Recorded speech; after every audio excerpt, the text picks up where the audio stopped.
And today my guest is Ben Serpell. He's currently the performance coach at the Geelong Football Club with an extensive experience working in elite sport environments such as in Europe and Australia. Ben has also demonstrated success collaborating with a range of high-performance teams and individuals in professional international rugby, such as Brumbies Rugby, New South Wales Waratahs, the Munster Rugby, Gloucester Rugby and Wallabies. Australia's rules football's experiences from Port Adelaide Football Club and the Geelong Cats. He's worked with individual athletes such as Ellyse Perry and Maitlin Brown and high-performance consultancy for physical coach and high-performance program, developing in Olympic sports, Institute of Australia and Cycling Australia and Australian Taekwondo. His key topic for today will be building stress resilience in Australian AFL rules athletes. If you're new to the show, before we start this episode, our mission here at Prepare Like a Pro is to inspire aspiring athletes and staff with practical knowledge from some of the industry's most inspiring individuals and to strengthen the AFL community. If you like the show, please show support by following us on Instagram and subscribing to the podcast on iTunes, Spotify and YouTube. Welcome, Ben. Thanks for jumping on, mate. Thanks, mate. How are you? Yeah, going well. Looking forward to our chat. This is a good time of year for us S&C, so no doubt we'll get some good listeners tuning in their downtime. But I hope so. Yeah, there was a few tuned in onto LinkedIn, which is a good sign. But yeah, Excellent. Take us back to the very beginning, mate. At what age did you discover you had a passion for strength and conditioning and working with elite athletes? Oh, mate, I don't know if there's a certain age which I worked it out. Certainly, I've always been interested in sport. I was probably a very amateur cyclist to start with. And yeah, I felt as though that's the career I wanted to go in. I actually did an undergraduate in occupational therapy, to be honest.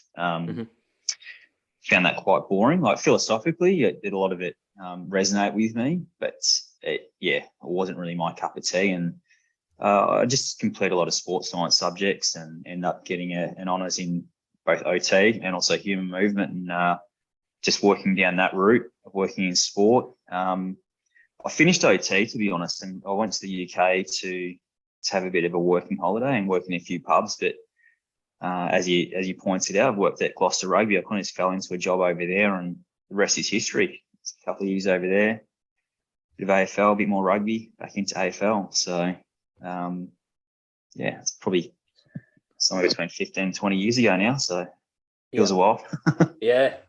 Some great experiences. Yeah. And what grabbed you? And you mentioned occupational therapy didn't quite interest you. It was a bit boring. But what grabbed you about elite sport when you moved over to Europe? Look, everyone's dream, if they're interested in the sporting industry, is to work at the top end. I certainly thought that I was never going to just be a personal trainer at a gym. I'm not saying that's not a rewarding career, but I guess like a lot of people who are listening to this podcast have been through uni and spent a lot of money. So I thought, well, if I'm gonna do this, then I'm gonna do it properly and go to top end. So now, having said that, and I'm sure there's plenty of people out there who've spent the early part of their career probably paying to work almost. But after a while, it's been quite rewarding. And just going beyond like the remuneration and so on, we get to work with some pretty special people, not just athletes, and that's what they are. They're people, and a lot of them have got really good stories to tell, and it's good to get to know them. And I guess it's the closest thing I'm going to get paid to kick a football on the field. So stick at it. Yeah, absolutely. Yeah. And it's a good segue, mate. Good people, good practitioners. So who are some people that have strongly influenced your career to date? I actually feel passionate about this question. I think because I've done a bit of work in this space, I think what we need as practitioners is both mentors and sponsors, and I distinguish the two quite significantly. So our mentors can be those that support our development and so on, whereas sponsors are people who genuinely advocate for us in new roles. And I think that what we need as practitioners is people to mentor and sponsor us, both from a technical perspective, but also from a philosophical perspective. Now, often our mentors and our sponsors can be the same kind of person. Often they're very different.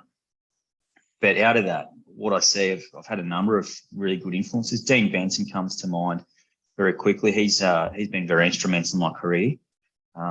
Certainly a lot of my network now comes from, was established from when I was working with him, and that's generate more opportunities down the track. But yeah, as I said, from a technical perspective and a sponsorship perspective as well, Dean's been great. John Pryor, Franz Bosch has been awesome from a mentorship perspective and in terms of my development as well. And then from a coaching and philosophical perspective, Darlene Harrison, who was former deputy director at the AIS, former deputy director at the AIS. And there's a guy by the name of Professor Christian Cook, who has a long-standing history working across Olympic sports, the All Blacks. He and I still collaborate on a lot of research, and yeah, very influential, as I said, in terms of teaching me how to manage my emotions, coaching people, and just challenging me intellectually as well. Yeah, it's interesting way that you break it down, the mentors and sponsorship. Like, do you think, is it almost a progression? Someone starts as a mentor, and then if it develops, it starts to build as an advocate. If someone who, you know, like you said, can almost promote you to other jobs or hook you up with other networks, or are they sort of mutually exclusive? Yeah, look, I've never thought about it that way, but I would have thought, most would start as a mentor, right? Until they've helped to develop to a point where they can actually say, well, they're ready to take on to more senior roles and they can become a sponsor. Right. What I will say, though, there's a lot of people out there that can be sponsors without having developed you technically. So, for instance, I've worked with, Stephen Larkin in rugby. Doesn't know much about S&C, but at the same time, very accomplished head coach, and he's done well in terms of advocating for me in new roles across time. So, gotcha. Building relationships and doing a good job can sometimes be enough that people learn to trust you and can advocate for you, not just in jobs, but taking on responsibilities around different clubs and who you are best to work with and so on. Yep. And yeah, you mentioned and also in your introduction, I mentioned the different experiences in different sports, from individual to team sports.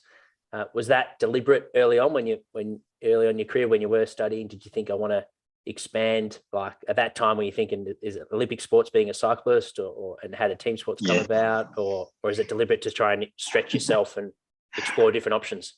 Yeah, look, it was definitely deliberate because there's not many jobs in cycling in Australia, that's for sure. But strangely enough, I ended up doing a bit of consulting work with them last year. Look, definitely the biggest employees in Australia are the football codes. There's no doubt about that. And if you want to work in sport, it's good to go down that route. Having said that, there is a lot to learn from the Olympic sports. Certainly, and we can get into this down the track, we can take a lot from track and field in the football codes, not just sprinting, but also in AFL, for instance. It's good to look at what the middle and long distance runners are doing. We get a lot of shoulders these days, a lot of shoulder injuries. What are the javelin throwers doing, and those type of things?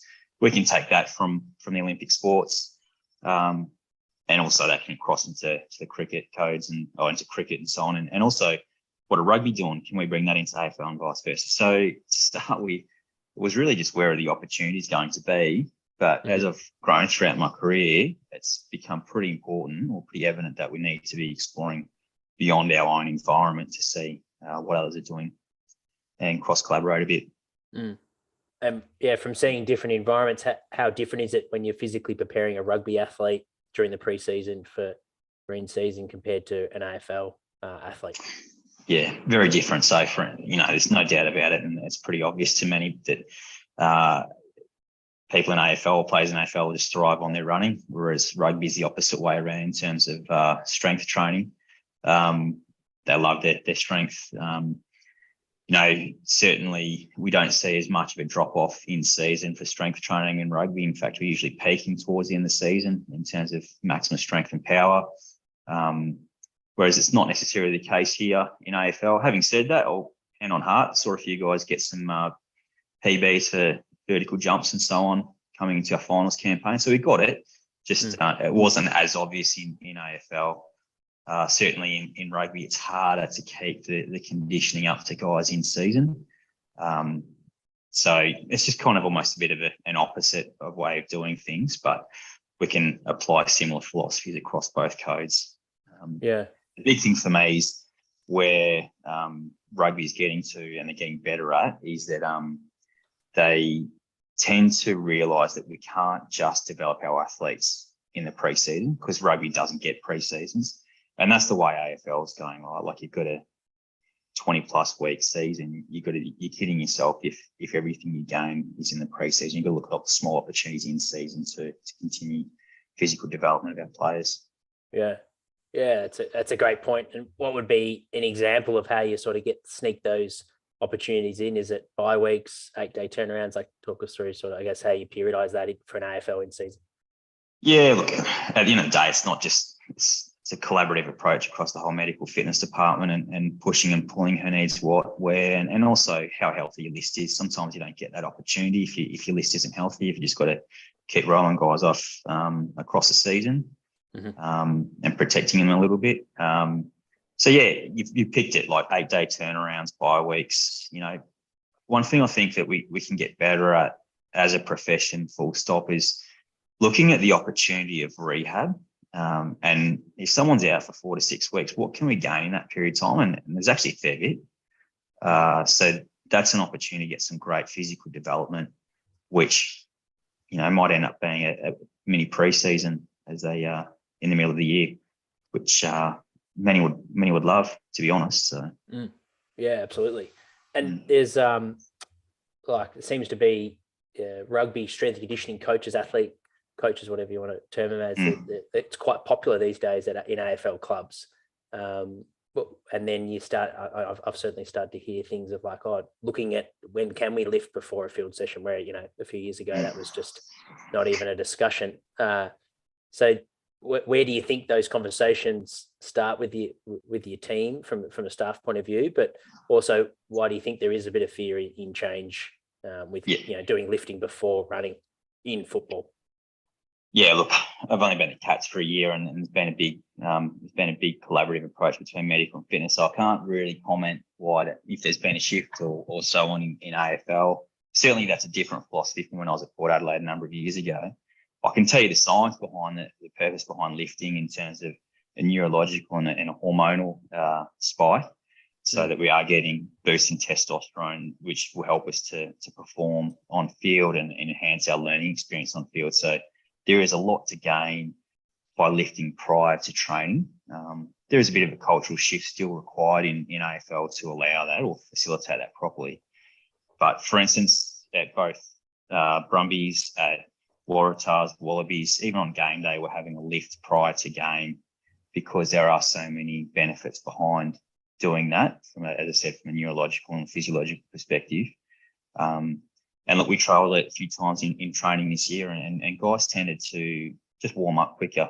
And it's not just from a physical perspective, it's also from a mental alertness perspective. So often I find our warm-ups take a long time. If we can speed that up and really focus on guys learning as quick as possible on field, then you can get a lot more efficient with your training, and probably train at a higher intensity too. Yeah. Yeah. So it's not just the gym guy trying to train them fresh. There's actually, it's enhancing the field session. Like, the football coaches should be happy with it as well. 100%. And that's one of the things that you can work with coaches around, that, you know, when is the key? What's the key learning drill? Can you put that at the front? We can deliver them in a good position to learn the most beyond that. Now, at some time, you want them to execute skill under fatigue as well, as I said, to build resilience. But for key learning periods, that's a really effective tool to enhance that learning experience. Yeah. Last couple of questions going back to your career, and then we'll get into the key topic. But sure. Over your career, highlights, mate. What are some highlights that pop up front of mind that you look back on fondly? Yeah. Obviously the grand finals, a big win. There's no doubt about it. I think we've got to remember as well that some of the wins come from elsewhere. I remember one of the athletes I worked with, seeing him come back and play after a probably 15-month hiatus. He was diagnosed with leukemia, so going through that journey with him and seeing him come back and play, not just in terms of it's a great opportunity to play, but what it meant for him and his family and his community, that was very special to me. And that's when I see go back before, and I say we actually work with people. And I wouldn't have got that opportunity to do that with him, alongside him and his family, if I was in a position. That was a terrible thing to happen. I wouldn't wish that upon anyone, but I can proudly say that I witnessed something very special. And credit to Christian Leilifano for doing that. And similar things with, for instance, David Pocock, seeing him come back from successive ACLs. That was amazing. So yeah, there's been a few highlights, and look, other little things, completing my PhD while working full time, those things. So I think it's very easy to get sucked into, I've just got to win this final or got to win that game, and it's going to be a huge highlight. There's other little wins along the way which get you to that point in the first place. Yeah, absolutely. And what about on the flip side, mate? Challenges over your career, and what have you learnt from some of your biggest challenges? Yeah, look, and we all know this as we get older, so to speak. I'm not sitting here and saying I'm an ancient guy, but certainly one of the biggest challenges we all face working in professional sport is getting good work-life balance. Very easy to neglect families, and probably the biggest challenge I had and was that, like, getting balance with my family life at some point. Perfect example was pre-COVID. I was in Argentina for a game, literally landed, got a text message from my wife to say my son, his appendix ruptured, had to get back home. Still took me 5 days to get home to see that. And I just think that they're the kind of things you want to be around for. And look, someone's got to go on tour with the team. But you don't want that kind of thing happening a lot. So whilst this is a great job, we all love it. And as I said, it's going to be the closest thing to kicking the footy on field as we help guys warm up. We've got to understand that we're not curing cancer, right? So understanding that we do need work-life balance, and that's probably the biggest challenge a lot of us have, because when you don't win grand finals and you're working for a losing team, it is very hard to stay motivated. So getting that balance is super important. Yeah. On that note, there probably would be some listeners that went through that this year. What are some coping strategies that you found that helps with that when you're going through a tough year? And some of it may be out of your control as well in terms of your role. Like your role, you're doing everything you can, but the team's just not having success in the phase they're in at that stage. Yeah. How do you sort of handle it? Yeah, I mean, that's where it's good to have something outside of the footy club.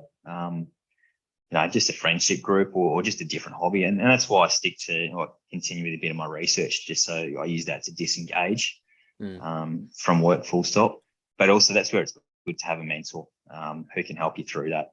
Now, it's pretty hard it's not like you're going to get someone who you can trust and say, well, you need a mentor and they can give you all that. It's about networking and finding people who you can talk to, bounce ideas off. Because one thing I do know is that just doing more is not the solution. It's so much out of your control. Like, teams getting a spate of injuries and not winning. Being here is not going to make more and more, and doing more training is not going to be the solution. Sometimes you just got to just step back and have a look at it from fresh eyes. So yeah, no, well said, mate. That's a great advice. We'll move into your key topic, building physical and emotional resilience. What are some key considerations for building resilience in AFL athletes? Look, I mean, you don't have one or the other. They're kind of intertwined in my view.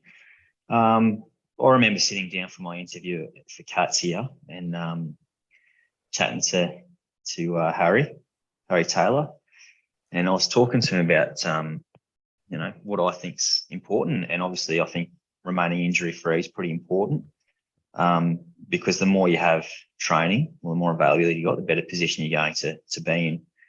But it kind of just blew my mind, and I said to him at the time, I said, a good player on a good day playing footy might have 20 kicks in the game. We'll do more than 20 kicks in a warm-up, and the amount of kicking they do during the week is astronomical, right? Yet what we also know is that, say, for instance, a small forward might run 15K a game, and the amount of training we do to develop running skill is minute in comparison. So for me, we've kind of got it all, around the wrong way. So how do we keep them out in the field? It's not by doing more kicking. It's potentially by teaching guys how to run. Like, most people come out of high school and who play football come out of high school, get drafted. If you're playing for North Melbourne, or no disrespect, one of the other bottom rated teams, you're expected to play 20 plus games a year in your first year out of high school and not only play but perform. But you've just not developed physically. You've not learned key physical attributes like learning how to run so well. So for me, building resilience is dealing with those big rocks first. And it's not just about doing a heap of running mechanics drills and so on. It's about getting strong too, running in the first instance and going through that athletic development. And you're not going to get it quickly. It's just something that happens over years. And what I was getting at earlier is that, say, for instance, in rugby, like they might have a 6-week preseason. So you've got to look at opportunities throughout the year to continue that physical development. Once you can get on top of that and develop those, and as I said, sort out those big rocks, the whole experience just gets more fun for everyone. But if you're one of these guys that come out of school, play footy, perennially injured, it's not fun, right? So that's one way we can help to build resilience, by developing that physical capacity, that athletic capacity of our players before they go out there. Now, I'm not saying that it's not important to get volume running in or get volume of high speed running in, but we've also got to make sure that we're ticking the box in terms of basic movement patterns and so on. Yeah, it's so true. Like growing up, you go to PE classes and you play dodgeball and have heaps of fun with your mates, but you certainly don't learn the skill how to run. No, man. Unless you do track and field, of course. Yeah. I guess that's the problem with uni courses these days as well. We're just turning out students and telling them to look at GPS stats, and this is going to make or break you, and you can interpret the game and prescribe training on GPS alone. But by doing that, we lose the human element of coaching, and there's just not enough. There's just not enough in development of younger S&Cs or younger sports scientists these days to actually understand the athletes. So, which is pretty important from my perspective. And because once we do, we can tweak our coaching cues and adjust how we or what we coach or how we coach it.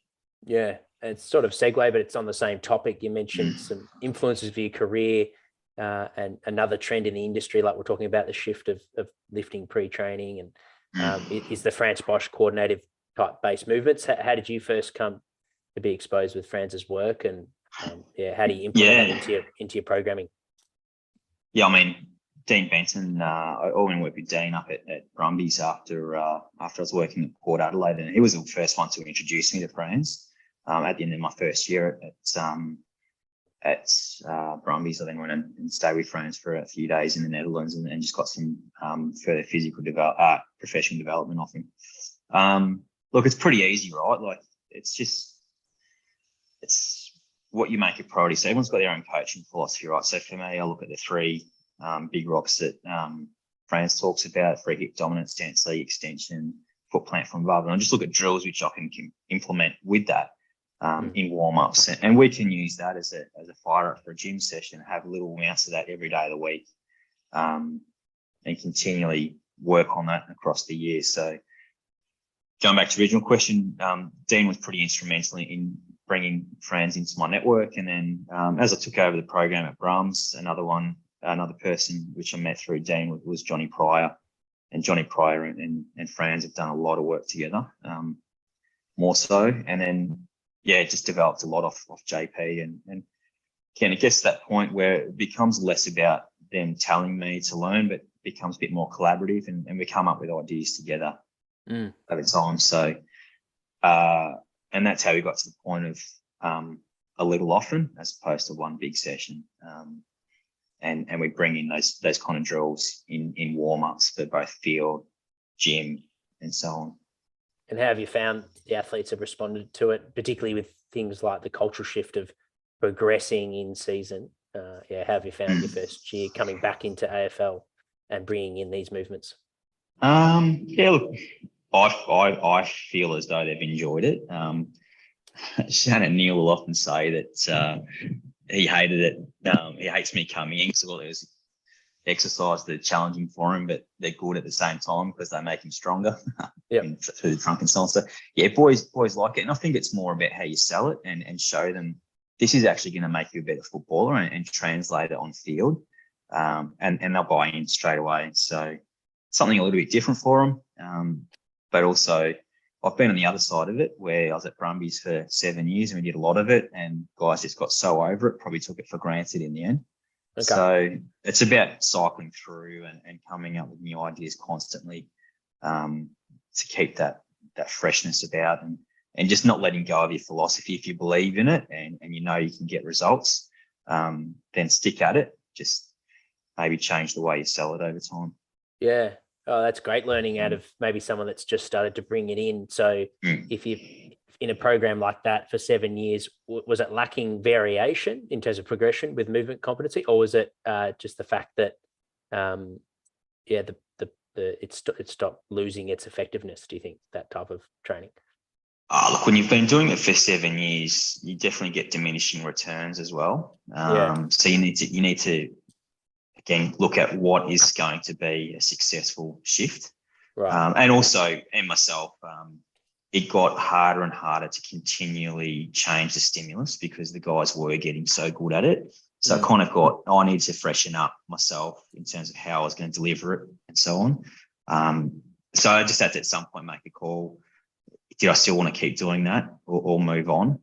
Because it was getting harder and harder. And sometimes, you have to spend a lot, once you get to doing it for so long, to get that 1% requires a lot of energy and effort. And I probably didn't at the time personally, but there's other people out there who I've seen do it really successfully. And again, that's JP and Dean and France is always constantly working at that stuff.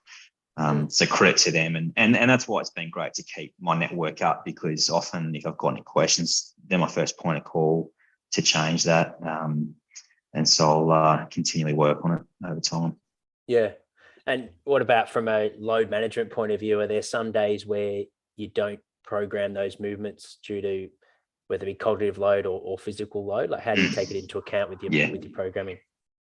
Oh, I mean, some of those movements you can do at a lower level and make it more of a mobility type drill, just to get the muscle sequencing. Sometimes you can make it really, really heavy and go that way. But again, if we've got my 3 big rocks and focus on them, I mean, I bring all the young lads in at the start of the year and explain to them this is what I'm looking for. And I constantly remind them through the year so they know what to do with a lot of these exercises. I'll adjust which exercise I select based on time of week, time of year, but still philosophically sticking to the same big rocks as we go through. Yep. And in terms of going back to developing resilience for the mental, emotional side, how would you go about developing mental resilience in AFL? Well, going back to what I originally said, like in terms of developing those basic movement patterns and trying to keep them as injury resistant as possible is pretty important. And look, don't get me wrong. Once we start implementing any change, like we did with that type of work, you can tend to predict where your injury threats are going to be, and that's typically around your hip flexors and calves. So it's about mitigating the injury risk there and so on. And again, if you can be on the field for as much as possible and not in the injury room, that helps with the resilience a lot as well. But you've kind of nailed it yourself in terms of if we want to build resilience, we want to build or adjust our hormonal profile in my mind. And again, I've done a bit of research in that space and build or promote testosterone production through priming, pre-session, pre-field. And sometimes, if we've got a session, sometimes we actually don't want them to be completely ready. We want to build resilience by showing them that actually under stressful conditions, you can still execute what you need to execute, and we can cycle through that way. But we can prime by doing some of those athletic movements, as I was saying, which is your free hip dominant stance, the extension foot plant from above, in some speed work and get the hormonal shift that way. And also through the rugby codes will do some Olympic lifts, for instance, or some jumps or some sprints and so on. So that shifts the hormonal profile to get a boost in testosterone. And the testosterone we know is the hormone that assists a lot with resilience and enhancing athlete readiness. But it's not just the gym-based stuff that gets guys up. There's an emotional element to that as well. So shifting hormones can tend to be contagious. So if I don't have a certain type of relationship with a guy, and there's nothing wrong with that because I'm not going to get along with everyone, I don't have a similar personality that I work with, there might be an intermediary where I might say, well, actually, he's going to have a bigger impact than me. So I might work with that intermediary, get him up, and it's likely to have a knock-on effect to someone else because there is that contagiousness effect. So Something we talk about in this space is, targeting a few, affect the many, because resilience is stress responsiveness is such a contagious thing. It's interesting. I mean, it only takes one or two bad eggs in a group to bring everyone down. We've all seen that happen before, but it can go the other way. One or two key influential, recognised or unrecognised leaders who are up and about, if we can target them, and they'll bring everyone else with them as well. So to manage that, really trying to, in footy, you hear about all the time, like energy. Do you have rules in place with those sessions where you really want to prime them? You want them to be high energy. Like if someone yawns or maybe someone's in a shitty mood, do you is there something you do to try and take that out, or is it leading on the leaders? Let me just say, majority of the work I've done in this space has been in rugby. I've tried a little bit with James Kelly this year and a few warm-ups for some of the VFL guys who are having a few games out, and had a similar effect. Like, we're humans are primates, right? So we all respond to stimulus the same way from a physiological perspective, so to speak. So definitely lean on a few senior, more respected guys, and that will work with that will bring the rest of the group up. So understanding those few people is really important. And also, you as a coach need to recognize that your energy affects everyone else. So sometimes it's about being self-aware. If you need to take yourself away from the group, then do it. Have someone else take your session for you who's got more energy. Paddy Hogman was awesome with that. Always got the guys up. There's a couple of times this year I'd just say to him, look, mate, I'm off today. Can you look after this guy? Because he's just going to sap me for energy. I think you'll get more out of him, and did a great job of getting the boys up for me. So some of the young lads. So yeah, that's fantastic. Thanks for sharing that insight. It's like it leans into what you're saying before. It's stuff that you don't learn at university, the coaching personal side, but it has massive effect. So it's great to share. With going back to primer sessions, it was interesting you mentioned in rugby, it's actually something you did on game day. That's a major shift from going from training to now doing it on game day. But obviously the price is pretty high. What would those sessions look like? How far away were they from game time? Was it almost like they were part of the game day prep, like the run sheet, or was it separate to it altogether? Look, my experience at Cats is very different to rugby, where, for instance, you're on the road a lot more in rugby, so you've got a captive audience a bit. Look, the scientific literature tells us, 8 hours is probably an optimal amount of time prior to kick-off. It's probably an optimal time to do your primer. But also, whilst that's optimal, practically it's not great, right? So ultimately, we're trying to get a hormonal shift and neurological shift so that once they get to kick off, they're already elevated. So if you can't do it 8 hours prior, then 4 hours prior might be okay, or 2 hours prior. So, for instance, in rugby, we'd give the guys a pre-match meal, so we could give them a primer just prior to the pre-match meal, which we'd set for 4 hours prior to kick-off, which is fine. In AFL, they might just rock up 2 hours before a game. So if they want, they could potentially do something then. It's probably a long way to go before they'll do that fully in AFL, but I definitely think it's a room for growth over time. In terms of what you need to do, it's all really athlete dependent, right? So I'm not going to go ask someone about big dogs to go and give us a snatch of 100 kilos just prior to a match when they're not used to it. I don't want to fatigue them that way. But if you can develop through training in the weeks beforehand some idea of what they can tolerate from a physical perspective, then you can get quite strategic with what you do pre-match. But going back to my original point, that's not going to work necessarily for everyone. Some people will prime from other methods, so some emotional methods. So we also know that what you can do is just give someone watch a highlights reel of themselves and make them feel good, or go watch Rocky 3 and get themselves up. Like how good do other people feel when they watch that kind of inspirational, remember the Titans type movie? You want to go out and change the world, and it sounds a bit unrealistic, but actually, like, the research shows us that we can get shifts in hormonal profile by doing things like that, which has a performance effect. Yeah. And you mentioned 8 hours is a sweet spot, but there's some flexibility around still getting some benefits from it. like for footballers listening in that playing at, development age, or maybe a parent of a 14-year-old, like how would you sort of transfer that to your lower levels? Is there any, are there some things that definitely don't do in terms of load on the body, or is it, or are there's, what are some sort of, what's a guide to follow for a good primer with minimal equipment, I guess? You only need around about 10 to 15 minutes.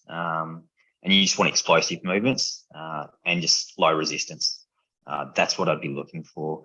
The exceptions to the rule is, I definitely think that, like, for instance, in any warm-up prior to being on field, whether it's football, rugby, whatever, you definitely need to throw a few sprints in just to make sure everything's firing. Mm-hmm. So going back to your original question, 10 to 15 minutes, explosive movements, good rest in between, light load, and then, as I said, 4 hours beforehand, but in the 30 minutes prior to a game, you need some high intensity efforts, just sprint efforts. Yep. And then from the emotional side, in terms of arousal levels, can you prime yourself mentally too? Like, what about the day before? Is that what's sort of the science on that? Is that individual, like recovery might be? So it's interesting because, I mean, this is all the work which I've done with Christian Cook over the last 6 years in terms of hormonal profiles. What we think is that the best thing we do is actually get a boost in hormone or testosterone as quick as possible post-match. Not only does it help in terms of recovery from a musculoskeletal perspective, but also in terms of building resilience, because that mitigates the stress hormone cortisol. So by the time you get to the middle of the week, you've got this kind of little low-level resilience, so you can take a whack from your coach and learn and not end up being dug in a hole around, perform poorly. You can actually learn from that, and then back end of the week, typically start priming the day before a game. We tried that in rugby. And this is where I say that sometimes you just got to stop trying, because if all you get is negative feedback, so for instance, and the feedback doesn't have to be negative from a coach, it could just be your game plan's not working, you work it out implicitly. Sometimes you just got to stop trying, because you dig yourself into such a hole, you're so stressed that you just got to come back to enjoying it. And that gets back to my original point earlier around some of the challenges we have as S&Cs. Like, you keep doing more is not necessarily the solution, because, constantly losing, getting a lot of injuries, you stress about that. So you do more work and you get too focused on one thing, you forget other stuff, and that's something else stresses you. So taking a step back and looking after yourself is pretty important. So, prime as, across the week, start priming as soon as you finish the match, get some positive aspects out of it. You have some bad games, there's always going to be some positives out of it. Take a whack middle of the week and then start priming again back end of the week. And that seems to be the best possible response. Okay. Yeah. So in terms of that post-game moment, to get a little bit of a prime, that's sort of, rather than looking at the negatives, because you're going to get some feedback the next day from the coaches, you're more look towards the positives. So you're in a better state to be able to get that strong feedback for the next day. Gotcha. Awesome. Yeah. A coach will always give you some feedback midweek, won't they? Yep. Yeah. But you can cycle that anyway. I mean, you can get creative across a year. So at what points do you want them to be in a hole and still win type stuff? One thing that Geelong did well this year is that there was a period of time where, we had some senior players out who kept winning games, and we won games, which were tough. But, back into the year, we had a full healthy list. Credit to our medical fitness team for getting them post-bye. It was hard to get a spot on the team because we were humming. We'd done a lot of work together, getting guys together, and we had built that resilience because all of a sudden we got extra games into guys through a period where our senior players weren't playing, and all of a sudden the depth has increased. So, yeah, absolutely. Yeah, it's powerful stuff. What about from back to the footballers side of things?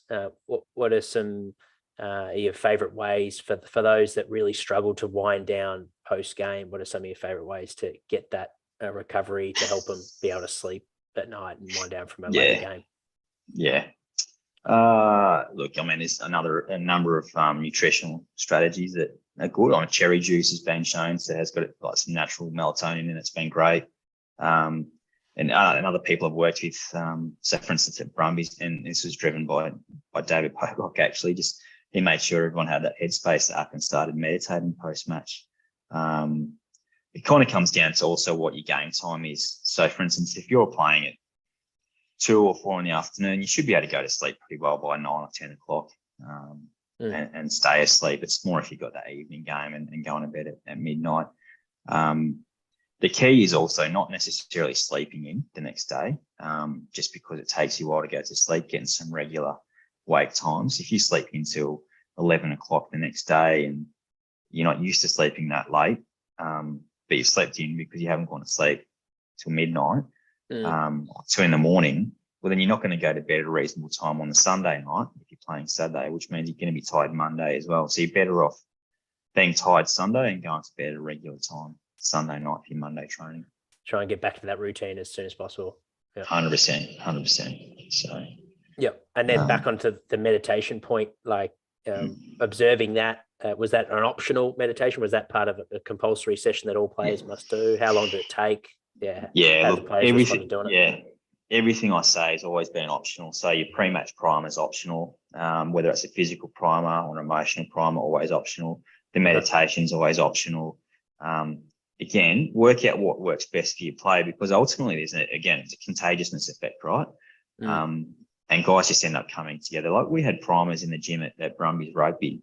I'd have guys come in, not lifts, but they just wanted to get around the rest of the boys, and the energy was there. So they knew if they were just present amongst the rest of their teammates, they got something. The energy was there. Yeah.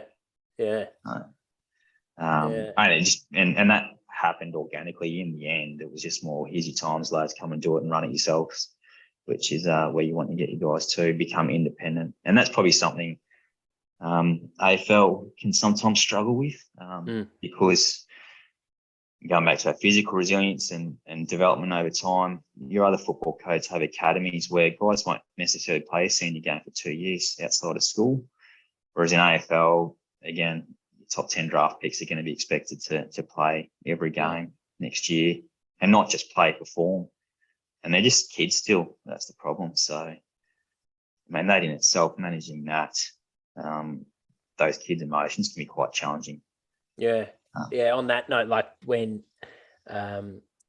developing young athletes that have never done mindfulness before, never done a primer before, what are some effective strategies that S&Cs can use to help with buy-in, to help them, I guess, at first, before they make that mature choice of whether it's good or not for them? Like what sort of sample size do they, or what age does the athlete need to be able to have that, strong decision that is best for them?